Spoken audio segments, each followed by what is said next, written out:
hold on to the ball. I'm like, man, fuck you. You threw the motherfucker. And it became a whole thing. And then me and Drew, we were fine. We actually probably drank some wine. It's like most things in life, though. You really get mad at somebody else when it was your fault, right? So, like I threw that thing. It's like, I knew it was late. I knew it wasn't a great ball, so I had to go blame you instead of taking the blame. No, it's all good.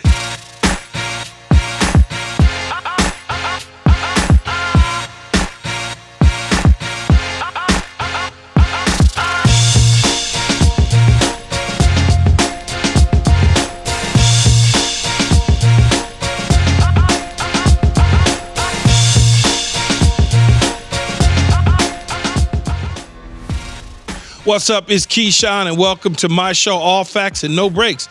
Joining me today is a Super Bowl champion, four-time Pro Bowler, and Patriot Hall of Famer quarterback Drew Bledsoe. But before we get going on this, I want to remind everyone about our All Facts Pod giveaway. A signed football by me. And here's how you win it. Subscribe to All Facts Pod on YouTube. Send us a screenshot. We'll pick a winner after we hit 100,000 subscribers. All right, let's get down to the show. And Drew, what's happening, Drew?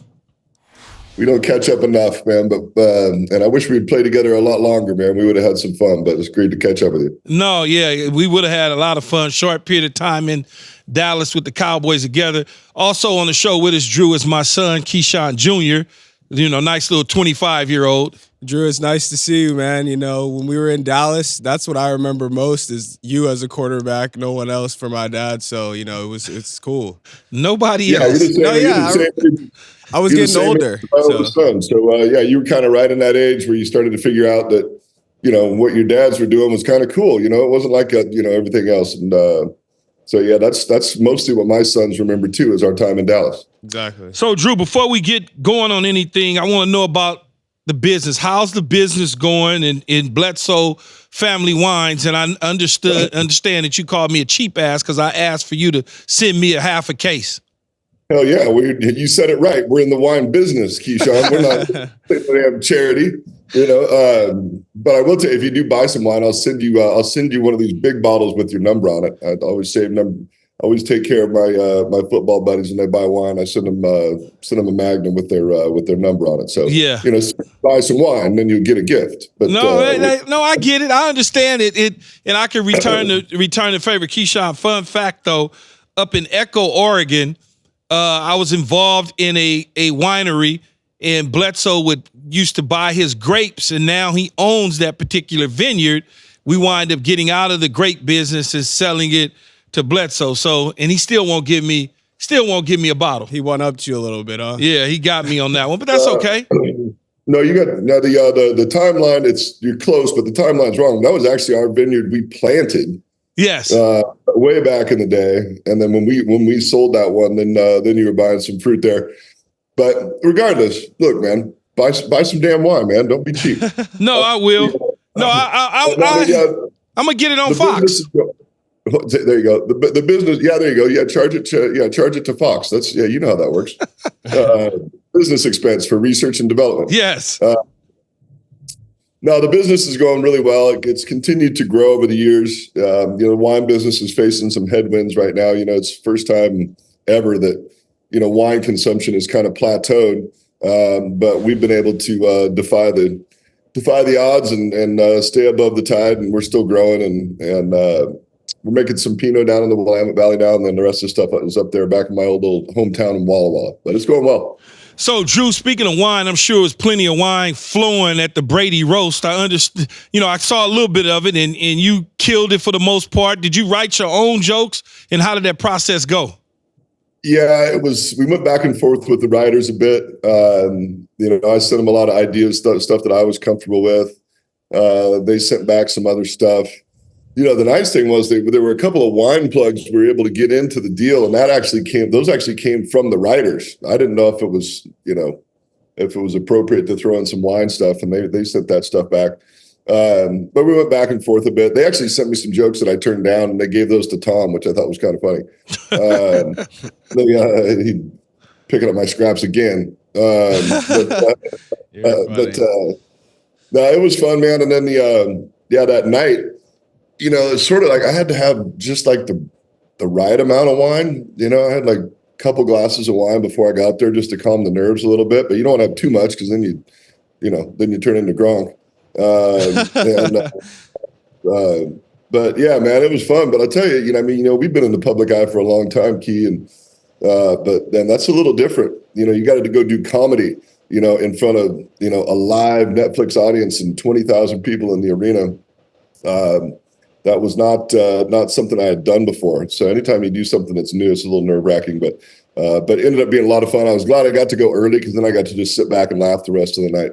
How was it seeing Belichick and Mr. Kraft, even though people, Belichick stepped aside or whatever, but let's call it what it is. He was fired, okay, by Mr. Kraft. How was it? How awkward was it, though, to see them two standing side by side? They got together in the green room before, and that was interesting. I mean, it was, I wasn't around at the end, obviously, but we all know that it wasn't great. But we're back there with Edelman and Gronkowski and Randy and then some of the writers and producers and comedians and so on. And then and Belichick got there, and then a little bit after that, Kraft came walking in, and then they got together, just the two of them, kind of in the back corner for, I want to say, like 10 or 15 minutes, and had a conversation. But yeah, I mean, it was, you could feel some tension.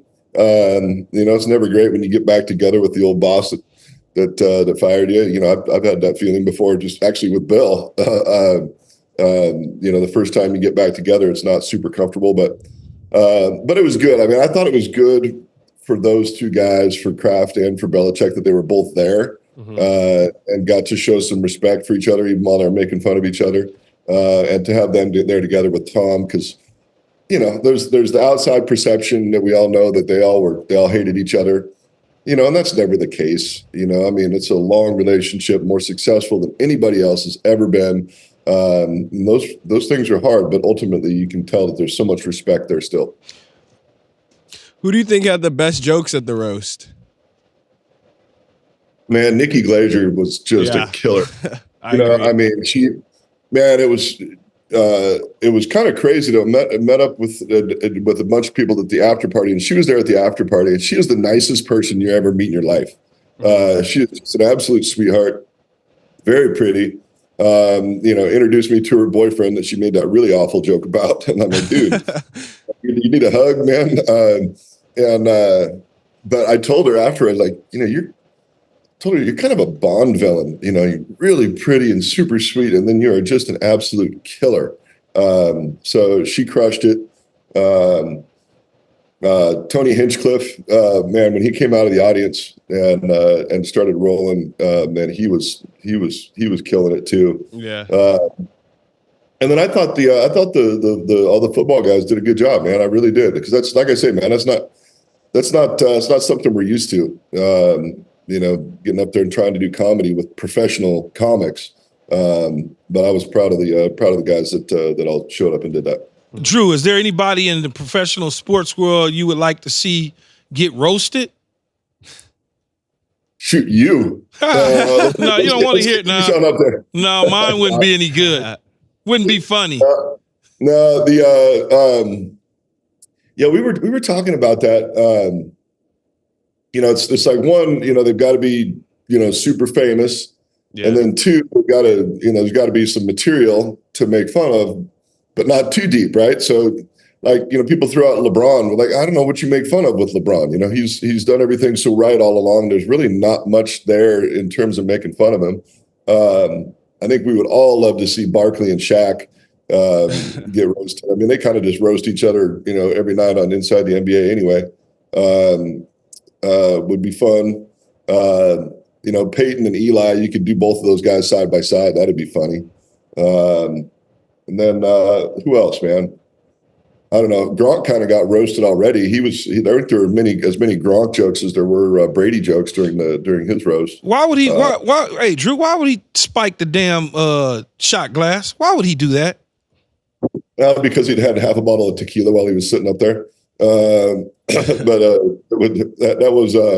that was ill-advised, and I saw the one piece of glass go flying into the audience, and it was a big piece. Man. It was, Jeez. Gronk, So, something else. I mean, he is a piece of work, man. But the interesting thing is, I mean, he's actually a pretty smart dude. I was talking with Jules about him afterwards, and he said he's like a math whiz. So he's, maybe he's on the spectrum somewhere like Rain Man, where he's really good with numbers but dumb at everything else. So Drew, you grew up in Walla Walla, Washington, and he was a standout in high school football, basketball, track. I don't know what event, but I'm sure it was something that you could excel in, or else you wouldn't have done it. And you also caught balls from your mom and threw balls to your mom as a kid. How did that come about? Well, Dad was off, coaching, and I needed to throw. So I needed to warm up pitching, and I don't know how it is with your folks, Key, but in my family, my dad was an offensive lineman. So any athletic ability that I do have gets attributed to my mother. And so we would go out, and her brother was a great pitcher in high school. So, but I went out, I wasn't fully grown, I was like 11 or 12, but I was still throwing some pretty good heat, and Mom would come out and catch for me. But yeah, mom's the real athlete in our family, and I think my dad fully recognizes that. But your dad went to Washington, played football for the Huskies, and you wind up going to Washington State for the Cougars. What steered you in that direction? It was a coach. Mike Price was the coach, and I just loved him. And plus it was an opportunity to go in and change things. The Huskies have had a lot of success for years and years and years. The Cougs are always up and down, and I really felt like going up there we could do something, do something special. USC didn't even recruit me, which just gives me one more reason to hate SC. Who do we have? Who do we have then? Let's see. Marinovich. Oh, well, that's why. Oh, yeah, that's prototype. Yeah, that's why, though. Yeah. We're not going to take a kid from Washington. We got a kid from 20 minutes away in Orange County. Why would we do that? I'm just saying, I did not need another reason to hate SC, but they didn't even recruit me. So there you go. But that's their mistake, though. We should have stockpiled you. Yeah. Yeah, exactly. Just put me in there and let Todd go jump off to the NFL, and then would have hung around a little bit.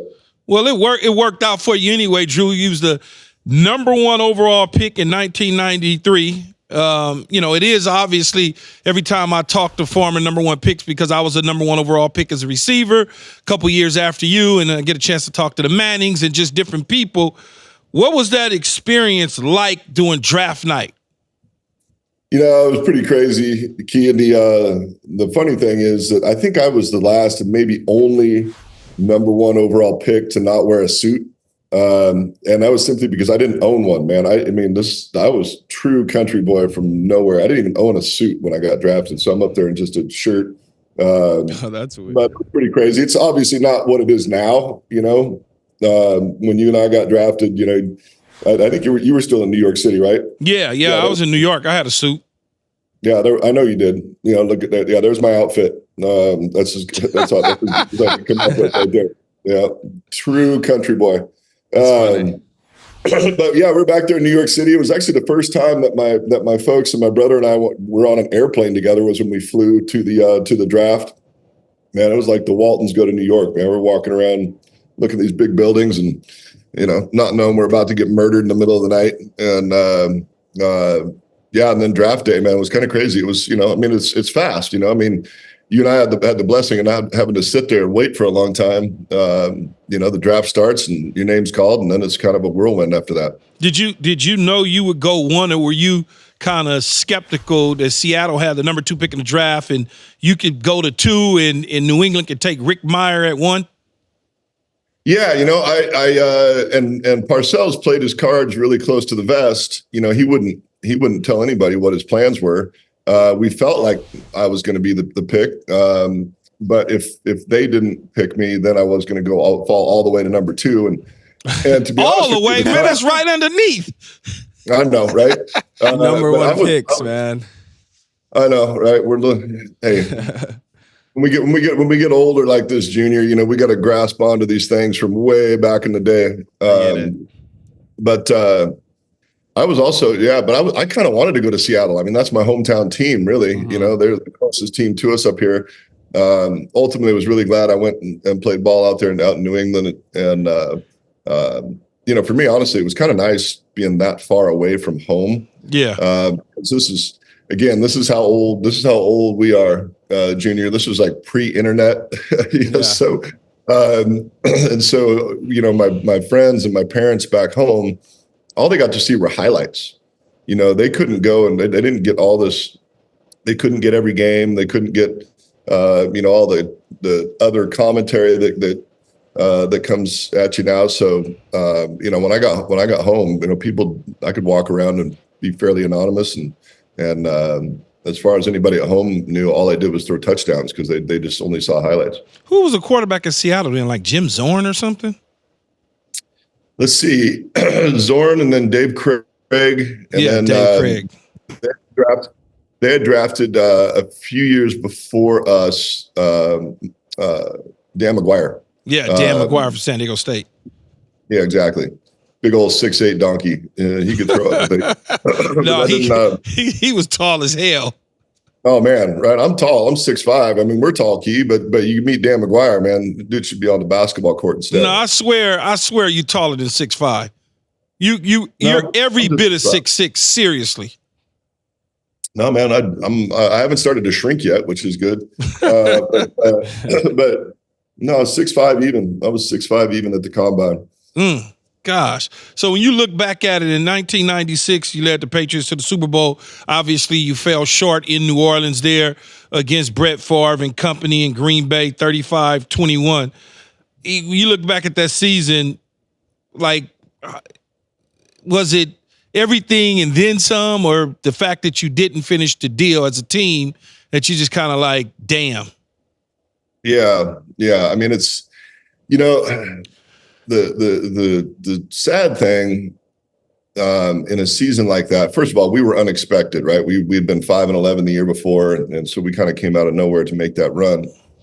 But the sad thing, when you make it to the Super Bowl and lose, it's in a lot of ways is more painful than not making it at all, because you get right there and you're so close to your ultimate goal.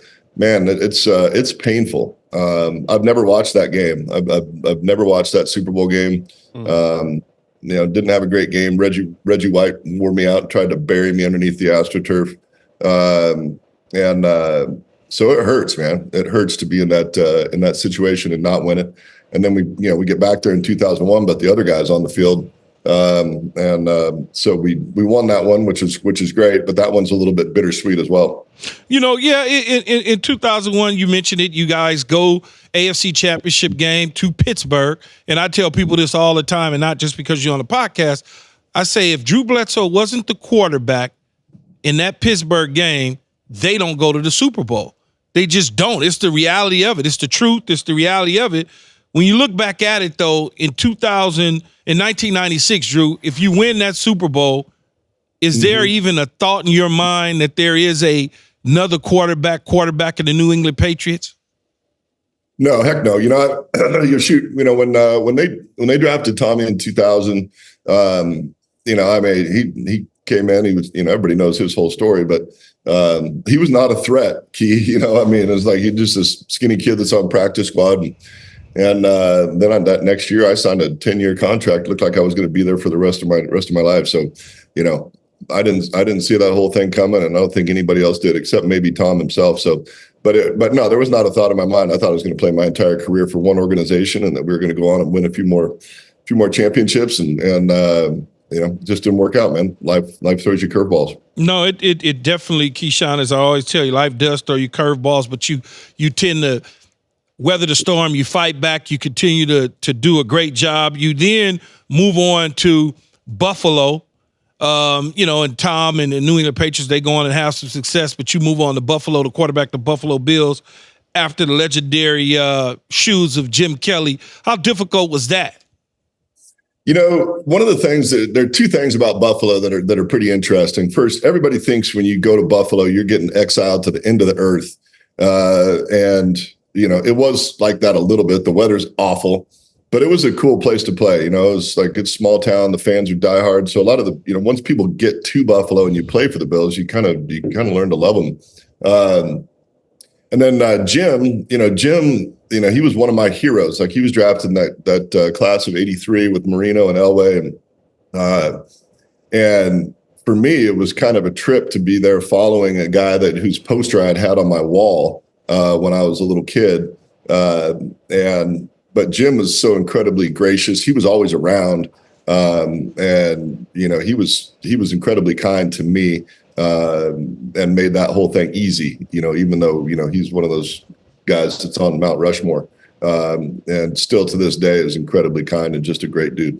You know, Drew, I always wondered, because I haven't had a chance to talk to you about this. Clearly, when we played together in Dallas, I wasn't going to start asking you, hey, man, how you feel about your legacy that Tom Brady is the quarterback of the New England Patriots, but now that I'm no longer a player and neither are you, and I'm this germ-spreading broadcaster, I want to ask you, though, when you look back at your career and it's every single moment is tied to Tom Brady. Tom Brady this, Drew Bledsoe that.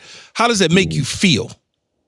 You know, well, first of all, I can't change it, so I don't spend a lot of time worrying about it. But it is frustrating. You know, shoot, Key. When I retired, there were only I think 5 or 6 guys in the history of the NFL that had thrown for more yards than me. It was like Marino, Tarkenton, Elway, Moon, Favre, I think Vinny and me, right? Like, so that's the entire list of the people that thrown for more yards than I'd thrown for in my 14 years. You know, pretty nice career, right? Mm-hmm. But when people look back, you know, all they see is, is the guy before Tom, which, you know, that part kind of sucks. I don't spend a lot of time worrying about it. I've lived a pretty damn nice life, you know, got to be an NFL quarterback, for 14 years and now own a winery. You know, I don't think anybody's starting GoFundMe page. No, not at all. So Keyshawn, we got a little freeze here with but from this people look at it, you know, that part. Man, go spend some money and get your technology fixed up in Walla Walla, or up in, where you at, Montana somewhere? You got all that damn money and you talk about cheap. Can you get a better internet service, some Wi-Fi going on? I don't think I like some G9 up there or something. Hey man, we're up here in the middle of Oregon. It's really pretty, but our internet coverage is not that great. Sorry, man. No, it's all good. We know how that is. So Keyshawn, just so that you know, Bledsoe was in my conference, in my division, when we was with the Jets. Yeah. He was in New Patriots. England. Yeah. He had a young receiver, Terry Glenn, who got drafted by me. I mean, same year as me. And they went on and had, you know, a couple years of great success. I used to look across the field at Bledsoe, and just like Drew said about Tom Brady, that's how I used to feel about Terry Glenn. I'm like, man, this motherfucker got Drew Bledsoe throwing him the ball. I'm out here with a punter. Okay, and my guy Tom Tupa throwing me rocks. So you always have this resentment in certain situations, and you wouldn't even be real if you didn't say it as a player, right? You know it. You're like, man, I'm messing around with Richie Kotite. He got Bill Parcels. I'm messing around with Neil O'Donnell and Glenn Foley, and he got Drew Bledsoe. You know, it's like, just give me Drew. You and Terry Glenn got the opportunity to play with them in but hell, 2005. In Dallas, we were all old. Yeah. He He was older than us, and we were old at the same time. But in the end, But I hear what you're saying. he was talk about a laser though. He just doesn't get too much credit because of what Tom Brady's success meant to the New England Patriots. But Drew Bledsoe, not because he's on the pod, the motherfucker was good. He was a big old long delivery. He patted to sleep every now and then, but he was really good at what he did, for sure. I agree. You had to be careful because if you knew if I patted it twice, it was coming. Oh, I know. If it was one pat, then it's going to come in there, you know, nice and pretty. That second pat, that meant you better buckle up. He would stand, boom, boom, and that thing come out. Yeah. Between him and Vinny, they had the 2 strongest arms I ever played with. And I played with 17, 18 different quarterbacks in 11 years. Yeah.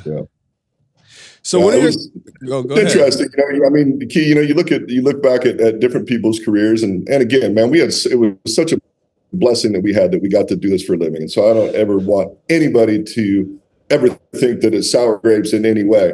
But you know, if you get in the right place at the right time, you know, things can go can go very smoothly. But you get in the wrong, doesn't matter who you are, it's going to be hard to succeed.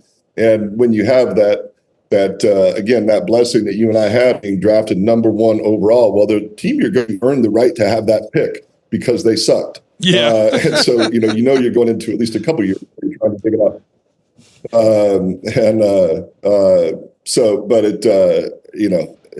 You can't help but have a little bit of jealousy of people that land in the right place at the right time. But at the same time, man, it's never sour grapes, man. We got paid to play a game. It was amazing. So what are your thoughts on Drake Maye? I know you know the OC Alex Van Pelt from your time in Buffalo. Drake, I've actually talked to Alex about him a little bit. He said that what Alex has said is that there is tons of ability there, but he is just sort of unmolded clay. And so that's why I think he's got a great advantage, because Alex Van Pelt was my backup quarterback in Buffalo. He was after the same year that I was. Back in 1993, we spent my 21st birthday at Hooters in Indianapolis at the scouting combine. So I know Alex going all the way back to 1993. Alex is one of those guys that you play with that you just know he's going to be a coach when he's done. I think he played 11 years, and 6'1", kind of chubby, didn't throw it real hard. So you knew that he was making it happen with his brain, not with his ability. And I think that Drake is in a very beneficial situation because of Alex, because he understands not only the X's and O's, but he understands the emotional component of playing quarterback and all the things that a quarterback goes through. So he's going to have a great advantage there. And then I'm excited about Gerard Mayo. I got to spend a week with him. Mr. Kraft took a bunch of us to Israel back before COVID, and I got to spend a week with Gerard. And man, you talk about a great dude that's also wicked smart, man. He's an NFL linebacker. And I don't know if he tells a lot of people this. I haven't seen it in the media, but in high school, his hobby, he was a white hat hacker, meaning he would break into companies' systems, like you see in the movies, and then he would, send them an email like, "Hey, I broke into your system. Here's the rabbit hole that I found to break into your company." So he's like, I was talking about Nikki Glaser earlier as a Bond villain, but Gerard's kind of that way too. He's like a giant dude, great athlete, and he's also a computer nerd. So I think they've got a shot there. They've got those two pieces in place. They still have a talent deficit, but I'm bullish on their future if they can have a little bit of patience. So, Drew, how much pressure is on both Gerard replacing Bill and Drake Maye not necessarily replacing Tom, because there's been a couple guys after Tom, but just being the quarterback of the New England Patriots? How much pressure is on those two? It becomes somewhat unrealistic pressure, Key, because you look at what Bill and Tom did together. That will never be replicated. I mean, you never say never, but I mean, come on, man. No, it'll never be replicated. Never. We'll be dead. Yeah, exactly. The league is not set up for the league is set up for parity. The Chiefs are making a good run at trying to be a dynasty, but they got a long way to go before they catch the Patriots, right? I think it is beneficial that they've had a couple of tough seasons, so they're not coming and replacing those two guys after they won another Super Bowl. So I think there's some grace there, and they've been bad enough the last couple of years, especially on the offensive side, that I think there'll be at least some organizational patience. That fan base is not known for being very patient, so they're going to want immediate success. But I just saw a deal the other day, just popped up on Instagram or something, that the Patriots are currently not favored in any game this coming season. And so the expectations have been set a little bit lower, which that helps them from that standpoint. But so they probably got 2 years of grace before people start to calling for heads. If they come out and win 6-7 games this year, that would be an appropriate season. but I wouldn't count them out. I really do think they're well coached, and I think that that they'll be given the resources to try and go get it done. It'll be interesting to watch, though, certainly. Drew, I think you were the first $100 million quarterback. Am I correct?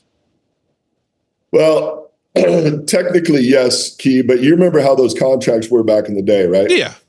Those were not guaranteed contracts. Absolutely. It was like, don't get me wrong, it was great, but it was really like a $30 million deal that, and the money that got it to 100 was kind of way out there. So like I said before, nobody's holding any fundraisers for me, but I was the first one that had 100 million next to my name. There was the only money that was guaranteed when we played Keyshawn was our signing bonus. Yeah. Now a lot of these contracts are like 60 and 70, and I think Deshaun Watson is 100% guaranteed. Yeah, his was 100% guaranteed. When you look, they were not throwing those guaranteed contracts around when we were playing. Yeah, when you look at a guy like Kirk Cousins that gets 180 million with 100 of it guaranteed, and then they mess around and they draft a dude in the first round, and Michael Penix, are you puzzled or are you pissed or you don't care?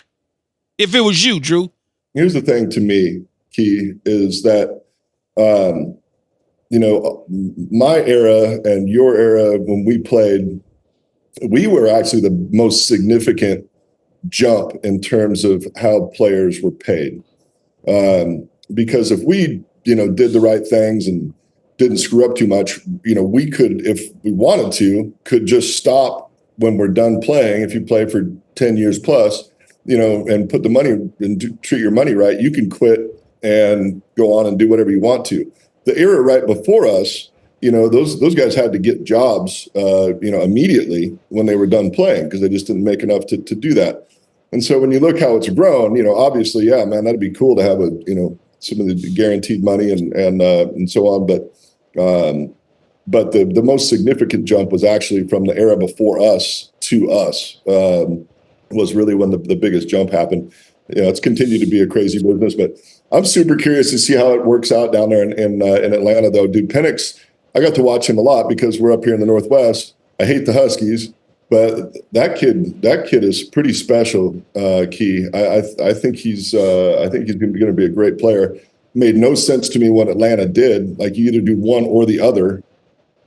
You don't sign Cousins to a $100+ million contract and then draft a quarterback, but maybe but I am bullish on Michael Penix's future. Plus, I've watched all of his interviews. Seems like a great kid. Got his head screwed on straight. I'm bullish on his future, but it's just gonna be interesting to watch how that plays out. So in 2005, like I mentioned earlier, you guys both played together on the Cowboys. Let's watch this highlight. They're down to 9. Keyshawn Johnson going in, touchdown! Very tough play at the corner of the end zone, and Drew Bledsoe, elated, connects with Keyshawn Johnson with a 14-yard touchdown play, and the Cowboys have taken a 32-31 lead. They are going to go for 2. Here it is. Keyshawn Johnson and Terry Glenn have just absolutely stepped up in this second half and made great plays. Keyshawn has been huge coming across the middle, finally pays off, gets a touchdown catch on the outside, set up. No, we're just watching that. Now I remember running that play in 7-on-7 when you used to when we used to play. But Drew, do you remember how many touchdowns you threw to my dad that season? I don't remember the number. I remember our first game out in San Diego. Our first game together, threw him the game winner. Yeah, we 2 touchdowns in that game in San Diego. I think it was 5 that year, right? Drew, you got a answer for me? I'm going to take the over. I'm going to take the over at 6, but I don't know. Yeah, it's 6. The answer is 6 exactly. Yeah. But Drew, so I coached my son's 7-on-7 team when he was before he went high school, the whole deal. And I used to run that same play. Do you remember exactly what play that was? I remember the play, yes. And I was in enough different offenses that I'm going to see if I can come up with the terminology. So it was probably like Z short. Nope. Zip. Zip. That's right. We changed it to zip. That was in that. Yeah, zip. So it'd be like, think about here. I'll give it to you. So, okay, go ahead. Terry used to run it. He was the primary Z because he was the quick guy, right? He brought all the short motions. And I lobbied for it. I had been lobbying Bill and them for a while, Todd Haley and them, and I said, y'all got to let me run it. Let's flip, and we go zip with me, Ole read circle. The read on the backside, Terry had the corner, and then I had the little speed out. And you know, it's just one of those things. I always wanted to run it, but they wouldn't let me run it because they said I was a giraffe, so I couldn't run it. I'm like, no, man, let me run it. Then Drew threw it on a dime. No, yeah, that frozen was a nice rope play, for sure. Yeah. Then you turned that thing up and got it across the pylon. No, so Junior, let me tell you a little bit about your dad. Because when we were opponents, I watched your dad at SC, watch him with the Jets, and there was a lot of noise. Just give me the damn ball, all this bullshit. Your dad. But then I got to play with him, and as a teammate, man. I had so much respect for your dad, and because his perception from the outside that I had versus who he actually was as a football player, very different. Mm-hmm. Your dad was a true teammate that would do the hard stuff. He would come across the middle. He would block. He would take the hits. Man, he was a guy you wanted to go to war with, dude, as a receiver. And a lot of these receivers are true divas. You got to give them a hug all the time and tell them how pretty they are and give them all that love. But your dad would do the hard stuff that often goes overlooked and stuff that a lot of receivers were not willing to do. So, man, I had so much fun playing with your dad, but it was very different than I thought it was going to be. I thought I was going to hate him. I thought I was going to hate him. You were going on a roller coaster, huh? Yeah, so I was going to have to, go buy him gifts and get him flowers and tell him he looked cute and all that stuff. Instead, man, he was very different as a player, man. He was a dog. No, everybody, it's funny. Thank you for those kind words, Drew, but everybody has always had that perception of me, no matter what working environment I'm in, whether it's this fucking TV shit. When I walked into ESPN the first time, they signed me to a contract and everybody's walking around on eggshells as if I'm gonna bite their heads off. I'm like, dude, I'm not a ghost. It's fine. I don't take a book's title or persona on the sideline when I get between the white lines and I've looked a certain way that this is who I am. And that, I get it. Sometimes you write that story and you write the story about yourself and it lives with you for a long period of time, but it's always appreciative of my teammates when they come on shows and they talk about me as a person, that they say glowing things and nothing negative. It's always good. Yeah. It's always good, man. But it's just funny. And I know that other people have that same perception, and you come in and you're like, oh man, no, this guy's different than and in some ways, the exact opposite of the perception that we had coming in. Yeah.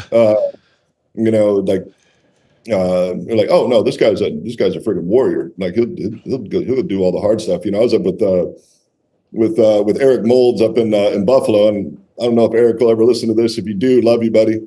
But Eric was a guy, man, about once a season, man, I would have to go hug him up and tell him how great he was and do all this stuff, and then we could get him going again. But never had to do that with Keyshawn. He was a dude that was going to go to war with you all the time, and do the hard stuff. That's why I say, man, it would have been fun if we could. If I took my frustrations out on anybody, it would be Parcels and them, the coaches, for having me doing all the bullshit and don't reward me. I think you and I only got into it one time. Because I threw one late and on the sidelines, and you got blown up, and I think they took the ball away from you, and so like, man, hold on, fucking ball. And you're like, man, you got me fucking hit, and like you said, we barked at each other for a second, and people tried to turn it into a thing, like, oh, here we go, it's finally blown up. We're like, no, we just yelled at each other for a second, and then we were all good. We were good. It was against Philadelphia.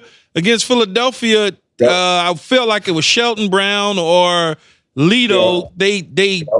He fluffed off, and we thought he was going to the third, but he kind of squatted.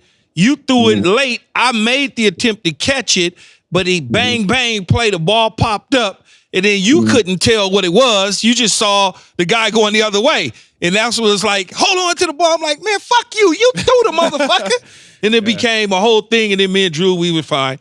We actually probably drank some wine. But it's it's like most things in life, though. You really get mad at somebody else when it was your fault, right? So like I threw that thing. It's like I knew it was late. I knew it wasn't a great ball, so I had to go blame you instead of taking the blame. No, it's all good. All good. So, Drew, the original backyard football game debuted in 1999. It featured you, Randall Cunningham, John Elway, Brett Favre, Dan Marino, Steve Young, Barry Sanders, and Jerry Rice. If made today and still limited to 8 current NFL players, who do you think makes the cut? Oh, man. I mean, you got to, Mahomes got to be there. Lamar Jackson's got to be there. Josh Allen. I like Justin Herbert a lot. Hoping that he's going to have a lot of success out there with Harbaugh. Let's see, who am I missing? Maybe you throw Tua in there, Joe Burrow. Any receivers? Receivers today, man, there's some good ones, Key. Yeah, we're at 6. Let's see if we got to go one. Well, I mean, you probably got to throw Kelsey in there just because he's getting all the clicks these days. So, he's going to sell some copies for you as a tight end. Let's see. Jefferson, maybe. Yeah. Who am I missing? Backyard football? Yeah, it was like it was a big game back. No, I would say like a backyard football. I would need Deebo Samuel because you're gonna be running in. You're gonna be running in the trees and everything. Right? You'll be running in the trees and scraping your legs. And So, Drew, you also became one of the big talks of Boston sports in the spring of 2018, but it had nothing to do with football. So after game 1 in the NBA playoffs, Teddy Rozier accidentally called Eric Bledsoe Drew Bledsoe, and the feud took off from there. Let's watch a clip from it. Giannis, he loves to push the ball. Drew Bledsoe, he loves to push the ball. Drew Bledsoe. Terry Rozier's gotten off to a strong start to the series. No turnovers in 78 minutes. How personally do you take that matchup? Who? Terry Rozier. I don't even know who that is. So, Drew, what was it like getting accidentally pulled into a beef that wasn't even your league? It was funny, man. It was funny as hell. And so I got the backstory on that. What had happened, Terry Rozier was with some of his buddies the night before, and he didn't know who I was. Terry didn't know who I was. And so they were educating him as a Boston guy, like, hey, you got to know who Drew Bledsoe was. He was kind of a big deal here. And so when he made that mistake, it was because his buddies had been educating him on me the night before. And so it was an honest mistake. Like he wasn't talking shit. It was just an honest mistake where they'd been talking to him. But then we played into it, went out to a game. I wore a Terry Rozier jersey and went out for one of the playoff games. And he happened to have a great game when we were there. We got it. And so you are funny. We ended up having a lot of fun with it. It was great. Yeah, that is funny. Yeah, then Terry shows up rocking my jersey. Yeah, that was funny, man. That was really fun. So, Drew, we know you're an expert in wine, and the producers wanted to pick your brain a little and ask what the best wine for special occasions are. So let's start with the best wine for a draft day. Oh, best wine for draft day. That's a big day. You got to go with the best. So we've got some estate reserve. We only make a few bottles, but it's also a celebration. So you might want to find some bubbles. Maybe a great bottle of champagne. That's always appropriate for a celebration. Okay, so best wine for getting a new contract. You said you're a $100 million man. Let's say you just got that contract. Yeah. I mean, that one again calls for something special. To be honest with you, in the grand scheme of things and things in the world of wine, ours is actually not that expensive. So you get a $100 million contract. Maybe you go buy some like some old Burgundy or something for $5,000 or something, because there aren't very many occasions where you're going to drink a $5,000 bottle of wine. But if you get a big contract like that, you might have to just open something really expensive just on principle, open something really expensive. Yeah, you might want to save some of that money and go get a damn haircut, though. You look like a damn homeless man with the haircut, man. What the hell you got going on there? I'm growing it, man. I gotta get it. Not you, him, Drew. Where? Look at his hair. There we go. Yeah, that was. I was in Boston. I wanted to look like a hockey player for a little bit. Look how long his hair is. Yeah, I didn't see that. That's when I let that mop grow until summertime, and then I took it all the way off. But yeah, I got pretty long there for a little bit. And you need to get a haircut too, Keyshawn. I do, but just give me a couple weeks. So, best wine after a tough injury. You know, we don't want to talk about that too much, but yeah. When you get hurt, it kind of doesn't matter what you drink. You just want to drink a lot of it, and numb the pain. So you might go downscale a little bit. We've got some family wine that's a little less expensive, so it doesn't hurt the pocketbook as much to drink a few bottles. And lastly, best wine after winning the Super Bowl. Best wine after winning the Super Bowl. For me personally, I would probably just go. Since you're allowing me to plug it, I would just go with this double back cab, and it'd be a Magnum, and we'd share it around, pour it for everybody. Nice. So appreciate the plug. Yeah, no, I promise you, but I got to get the Drew Bledsoe, Keyshawn Johnson discount though, dog. I can't, I don't play football no more. I got to get a discount.